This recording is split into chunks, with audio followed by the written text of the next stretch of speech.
Olá, começa agora o programa MP com você, uma parceria do Ministério Público do Estado do Espírito Santo com a Assembleia Legislativa. O MP com você quer mostrar à sociedade capixaba como atuam os procuradores e os promotores de justiça.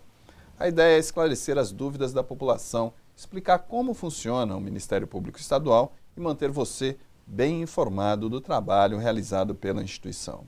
Hoje estamos recebendo aqui no da TV Ares a promotora de justiça Valéria Barros Duarte de Moraes. Ela atua hoje na Promotoria de Justiça de Guarapari e nós vamos falar sobre adoção. Olá, doutora Valéria, seja muito bem-vinda. Obrigada. Doutora, quem tem interesse em adotar uma criança, o que deve fazer? De que forma deve proceder? Uma pessoa que hoje tem interesse em adotar uma criança, a primeira coisa que ela tem que fazer é se dirigir a uma das varas da infância e juventude na comarca onde reside. Se na comarca é uma comarca de vara única, se dirija ao fórum e vá na vara para poder se habilitar para o processo de adoção. Como é esse processo de habilitação, doutora? Certo. É um procedimento, né, previsto no Estatuto da Criança e do Adolescente. A pessoa se dirige à vara, né, da infância e juventude. Quando ela é atendida nessa vara, ela vai preencher um formulário e nesse formulário ela vai colocar um nome, um endereço, se é casada, se é solteira e o principal, o perfil da criança em que ela tem interesse de adotar. Uma criança de 0 a 2 anos, uma criança de 0 a 5 anos ou um adolescente. E então ela vai descrever nesse formulário o perfil da criança desejada. Depois de preenchido esse formulário, ela vai juntar os documentos necessários, que é a carteira de identidade, se for casada, a certidão de casamento, declaração de imposto de renda, os antecedentes criminais, o endereço, comprovante de residência. Preenchendo esse formulário ele é dirigido à equipe técnica da vara, que vai fazer uma análise, né, uma primeira análise com relação à documentação. Estando tudo ok, este procedimento ele é encaminhado ao Ministério Público e o Ministério Público, diante daquele pedido, vai analisar se tiver interesse em fazer alguma quesitação, se houver interesse de um pedido de audiência, tudo isso é feito nesse procedimento. Depois do parecer do Ministério Público, esse procedimento retorna novamente para a vara e aí as técnicas vão inserir esse pretendente à adoção num curso de preparação para a adoção, que hoje ele é obrigatório.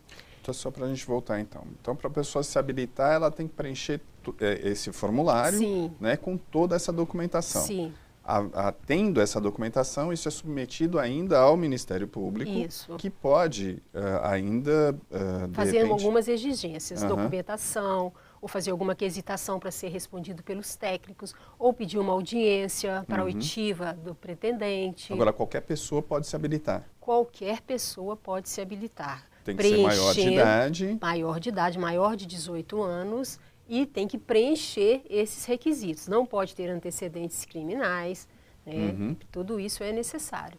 E dando continuidade então, doutora? Depois desse curso de preparação, em que esse curso é muito importante, porque é nesse curso que vai haver uma reflexão acerca do perfil, porque a maioria das pessoas, eles pretendem a adoção de crianças de 0 a 2, 0 a 3 anos. Então, recém-nascidos. Recém-nascido. Esse é o grande público, né? Essa é a maioria das pessoas, cerca de 81% dos casais habilitados, a pretensão é de crianças de 0 a 5 anos. E aí, depois desse curso, muitos deles, eles alongam um pouco o perfil, né? Eles aumentam um pouco essa idade, ou não. Esse curso, ele trata de quê? Ele trata de uma preparação. Esse curso vai preparar o casal ou o pretendente a receber essa criança. São feitas reflexões, são feitas visitas em instituições de acolhimento, eles escutam depoimentos de pessoas que já adotaram. Esse curso é preparado pela Vara da Infância e Juventude e pelo Tribunal de Justiça, pelos técnicos que atuam na vara e também em muitas cidades tem a participação do CRAS, do CREAS, da equipe técnica da instituição de acolhimento. Então, esse curso é para essa preparação dos pretendentes à adoção. E é um curso obrigatório? Obrigatório. Todos têm que passar, hoje previsto o estatuto. Feito o curso. Feito o curso, você tem um certificado, né, de que você compareceu ao curso. Aí o seu procedimento ele é encaminhado novamente para os técnicos que atuam na vara e vai ser feito um estudo psicossocial na residência do pretendente. E aí é feito um relatório e depois, quando esse relatório é juntado ao procedimento, todo esse procedimento novamente é encaminhado ao Ministério Público. O Ministério Público vai emitir, então, o seu parecer, se favorável ou desfavorável àquela adoção. Depois disso, retorna novamente para a vara e o juiz vai sentenciar, deferir ou não a habilitação. Deferindo a habilitação, o casal está pronto para ingressar no Cadastro Nacional de Pretendentes à Adoção. Que é a fila para adoção. Que é a fila para adoção. Agora, doutora, existem exceções a esse modelo? Existe. Nós temos uma previsão no próprio estatuto, que se eu não me falha a memória, é o parágrafo 13 do artigo 50. Ele diz o seguinte: aquela criança que já tem uma afetividade e uma afinidade e ela tem mais de 3 anos de idade, ela pode ser adotada por uma pessoa que não está inserido no cadastro. Ou também crianças, bebês ou adolescentes, que quando são entregues para a família extensa. A família extensa não precisa estar cadastrada. Então, são essas exceções quando você vai adotar uma criança, mas você não está no cadastro. Mas por que não está? Porque você ou é família extensa ou tem uma certa afinidade e uma certa afetividade com aquela criança. Agora, dentro desse processo de habilitação, quais são os principais empecilhos, doutora? Antecedentes criminais, né? Uma reputação não idônea, né? E não preencher o formulário, não ter uma condição, uma habitação que ofereça uma certa segurança, um bem-estar para aquela criança, são empecilhos. E tudo isso vai ser relatado nesse relatório psicossocial que é feito na residência do casal ou do pretendente. Doutora, solteiros, casais homoafetivos e outros grupos de minorias, eles encontram algum tipo de dificuldade para a adoção? Não deveriam, não deveriam. A adoção, e se houver algum tipo de dificuldade? Se houver, eles têm que procurar informar, fazer uma reclamação, uma representação, se acontecer, mas não. Eles podem buscar o Ministério Público? Pode, claro, e devem procurar, porque não pode haver nenhum tipo de discriminação. Todas as pessoas hoje que preencherem todos esses requisitos e que passarem por todas essas etapas, podem adotar. Mesmo que sejam casais homoafetivos, solteiros, não importa. Hoje a gente tem alguns casais homoafetivos já cadastrados. Lá em Guarapari nós temos casal homoafetivo cadastrado que fizeram o último curso de preparação para adoção. Inclusive eu participei, fiz uma palestra e tinha um casal lá, sim, eles estão cadastrados aguardando o seu dia para receber a criança. Agora, doutora, o que se tem é que uma busca maior por crianças, por recém-nascidos, né? Como a gente já viu. Agora, existe uma divisão em relação às idades para a adoção? As pessoas são encaixadas em faixas distintas ou não? Não. Todo mundo entra na mesma fila? Todo mundo entra na mesma fila. O que acontece? O seu perfil vai dizer se você vai conseguir uma adoção rapidamente ou se você vai ficar 1, 2, 3, 4 anos na fila de adoção. Porque o cadastro, ele é municipal. Então, as pessoas residentes em uma cidade, eles vão se cadastrar naquela vara, né? Na vara da infância e juventude da sua cidade. Então, ali você tem o cadastro municipal. Você tem o cadastro estadual e você tem o cadastro nacional. Quando você se cadastra no município, naturalmente você vai também estar cadastrado no cadastro estadual e no cadastro nacional. Então, vamos imaginar, se você pretende hoje, que é bem rápido, se você pretende hoje adotar um adolescente, 13 anos de idade, né? Vamos imaginar, vou pensar lá na minha comarca, em Guarapari. Em Guarapari hoje nós não temos nenhuma criança aguardando a adoção. a gente tem crianças em processo de adoção, mas não tem ninguém na fila aguardando um pretendente à adoção. Vamos imaginar que um casal habilitado em Guarapari tenha esse perfil de adolescente. Então, nós vamos procurar no município de Guarapari, não tem nenhum adolescente hoje para ser adotado no município de Guarapari. Um adolescente com 13 anos 13 de idade. anos, vamos imaginar, com 13 anos. Então, o que nós vamos fazer? Consultar a lista estadual, em seguida a lista nacional. Provavelmente nós temos adolescentes hoje aguardando na fila para ser adotado. Então, o casal que se habilitou hoje e que a sentença transitou em julgado e ele foi inserido no cadastro nacional, amanhã ele consegue adotar esse adolescente de 13 anos. Por quê? Porque o perfil dele é um perfil para adolescente e nós temos vários adolescentes aguardando para serem adotados. Diferente se o perfil dele fosse um bebê. Se fosse uma criança de até 8 meses, vamos imaginar o perfil de alguns casais que são de 0 a 6 meses.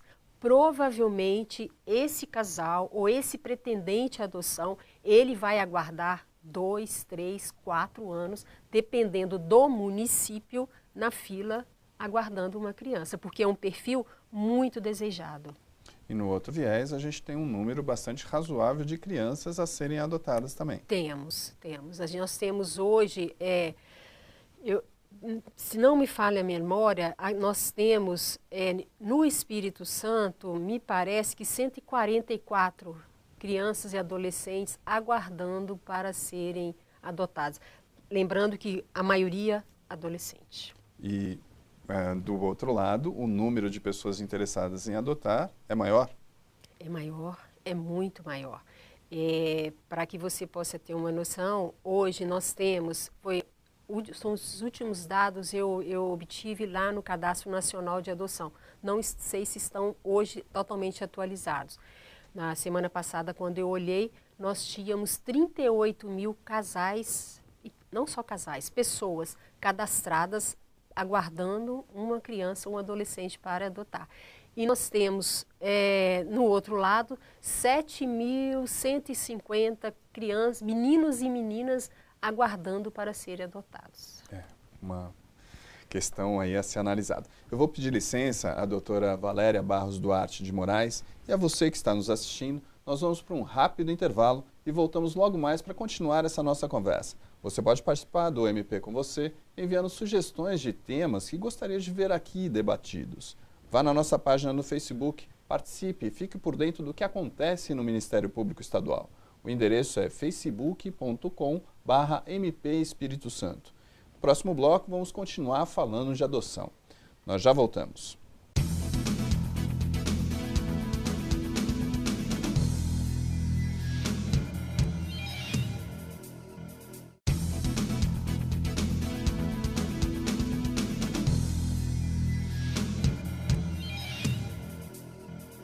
Estamos de volta com o MP com você, uma parceria do Ministério Público do Estado do Espírito Santo com a Assembleia Legislativa. Hoje recebemos aqui nos estúdios da TV Alice a promotora de justiça Valéria Barros Duarte de Moraes. No bloco anterior falávamos aí do funcionamento do processo de adoção. Doutora, vamos retomar essa questão aí dessa proporção que me parece meio que injusta. Não está fechando. Nós temos um número, então, muito maior de pessoas interessadas em adotar e, no entanto, a gente continua tendo crianças e adolescentes para adoção. Isso. Como é isso, doutora? Pois é. Como eu estava falando com você, nós temos hoje, pelos últimos dados estatísticos que eu olhei, 38 mil casais cadastrados, né, prontos para adoção. E nós temos 7.158, me parece, meninos e meninas aguardando na fila de adoção. Isso nacional? Nacional. No Espírito Santo, hoje nós temos 855 casais cadastrados e 140 meninos e meninas aguardando na fila de adoção. E por que essa conta não fecha, né? É por conta do perfil, né? Mais ou menos 86%, 84% desses meninos e essas meninas que estão aguardando, eles têm mais de 8 anos. Mais ou menos entre 40% e 9% são grupos de irmãos. Tá? E também uma média de 40%, 46% são crianças ou adolescentes com algumas questões especiais de saúde. Então, tudo isso dificulta um pouco a adoção, né? O perfil, e aí o perfil pretendido pelos casais, ele não é compatível com o que nós temos disponível hoje de meninos e meninas para serem adotados. Então, é por isso que essa conta não fecha, é por isso que as pessoas ficam 2, 3, 4 anos aguardando numa fila de adoção. E do outro lado, nós temos adolescentes assim ansiosos para ter uma família e não consegue, e o tempo vai passando, né? E a gente sabe que no final de tudo isso nós vamos ter adolescentes até os 18 anos nas instituições de acolhimento e, por outro lado também, os técnicos das instituições de acolhimento, eles preparam esses adolescentes, né? Eles não vão poder ter uma família adotiva, pois isso me né? parece muito injusto. Né? São adolescentes que jamais terão a possibilidade de saber como é a convivência familiar. Sim, mas por outro lado, nós temos uma equipe boa. Eu faço as inspeções aqui em Vitória, em Guarapari, principalmente em Guarapari, que a gente tem um público, né, de adolescentes muito grande nos acolhimentos. A equipe faz um trabalho muito bom, de preparar esse adolescente para que ele possa no futuro ele construir a sua família. Né? Como são essas instituições de acolhimento, doutora? Nós temos aqui em Vitória 7 instituições de acolhimento, em Guarapari nós temos 2, e elas são, aqui em Guarapari nós temos 2 portas de entrada, e nós temos depois o CV1, CV2, CV3, CV4 e CV5. CV5 hoje com alguns problemas, que a gente está sem o local, sem o imóvel, o Ministério Público já ajuizou uma ação civil pública, né, cobrando a prefeitura do aluguel desse imóvel. Mas basicamente é isso, uma porta de entrada na Casa de Acolhida 1, Casa de Acolhida 2, Casa de Acolhida 1 para crianças de 0 até 5 anos e a Casa de Acolhida 2 é de 7 a 18 anos. Isso é mantido pelo município? Pelo município. O município fez um convênio com a Fé e Alegria e a ADRA, são elas que mantêm com repasse de verbas pela prefeitura. E como é que essas crianças ficam lá, doutora? Elas têm a sua rotina, como toda criança, elas vão para a escola, elas têm atividades. É claro que a gente precisa lutar por muitas coisas ainda nas instituições de acolhimento, mas elas têm uma rotina, elas seguem uma rotina escolar, elas têm atendimentos. As crianças que têm questões de saúde são acompanhadas pela PAI, pela Pestalozzi, pelo CAPSI. Então, é uma rotina de uma criança que vive com sua família natural. Agora, doutora, mudando um pouquinho, a gente vê também outros casos de crianças que são adotadas de forma irregular. Sim. Como é isso, doutora? Isso, de alguma forma, é um ilícito? É um ilícito, é um crime, está previsto no estatuto, né? Você prometer ou efetivar a entrega de uma criança mediante paga. Tem uma previsão, se eu não me falha a memória, 238 ou 237 do Estatuto, uma pena de reclusão, acho que de 1 a 4 anos, ou então aquelas adoções brasileiras, né, que você entregar a criança, você registrar a criança como sendo sua. Que são crimes, são puníveis e todos esses casos a gente encaminha para a promotoria criminal para que possa apurar e que as pessoas possam responder pelo ato, pela prática, né, pelo crime que cometeram. Essa adoção brasileira, como é que a senhora pode explicar um pouquinho melhor como é que é isso? Posso. O que acontece? A gente tem casos, nós nos deparamos com alguns casos sérios, lá em Guarapari, aqui em Vitória também, e em outros lugares também do Brasil, a gente já, nos nossos encontros de promotores, isso é muito frequente. O que está acontecendo muito hoje? Muito assim, uma proporção bem grande. Aqui nem tanto, mas fora, em outros estados, aconteceu muito. Mães usuárias de crack, né, que estão naquela fase bem vulnerável, e um casal que não pode ter filhos, dão toda assistência para essa mãe usuária de crack, enquanto ela está grávida, né, prometendo, dão toda assistência, e aí, né, às vezes até dinheiro. Quando essa criança nasce, o pai, né, o suposto pai, comparece no hospital e diz que o filho é dele, né? E aí ele registra o filho dessa usuária de crack. E depois, né, de um tempo, com o tempo, o que acontece? A esposa dele entra com a adoção unilateral. Aí você, então, de uma forma completamente ilegal, né, você adota aquela criança, burlando toda a fila de adoção, né, cometendo esse ilícito, essa adoção brasileira, que é você dar como seu um parto de outrem. E, doutora, como combater isso? É possível? É com a prevenção. O Ministério Público está com essa bandeira em todos os locais, combater mesmo. Foi feito um lançamento da entrega voluntária para evitar esse tipo de problema. Então, Como é que funciona essa entrega voluntária? Tá. A mãe, ela pode simplesmente entregar a criança na vara da infância e juventude? Onde que ela entrega essa criança? Isso aí, é isso mesmo. Inclusive, a juíza, a doutora Letícia, em Guarapari, ela expediu uma portaria, e essa portaria foi publicada, dizendo que uma mãe, aquela pessoa que tem interesse em entregar o seu filho para adoção, o que ela deve fazer? Como a rede deve assistir essa mãe? Então, a primeira coisa, ela deve procurar a vara da infância e juventude. A primeira coisa. E se for o Ministério Público, ou o Conselho Tutelar, ou o hospital, ou o CRAS, ou o CRES, que tivesse informação, que oriente essa pessoa a procurar a vara da infância e juventude. Porque lá ela vai ter toda a assistência, ela vai passar por uma equipe para que ela possa conversar, para saber se realmente é isso que ela quer fazer. Se realmente for isso, ela tem interesse de entregar a criança, o hospital vai ser acionado, ela vai sair com um termo lá da vara, para ela entregar no hospital, para que ela possa ter toda a assistência, para que ela não tenha assim, não seja olhada com aqueles olhos de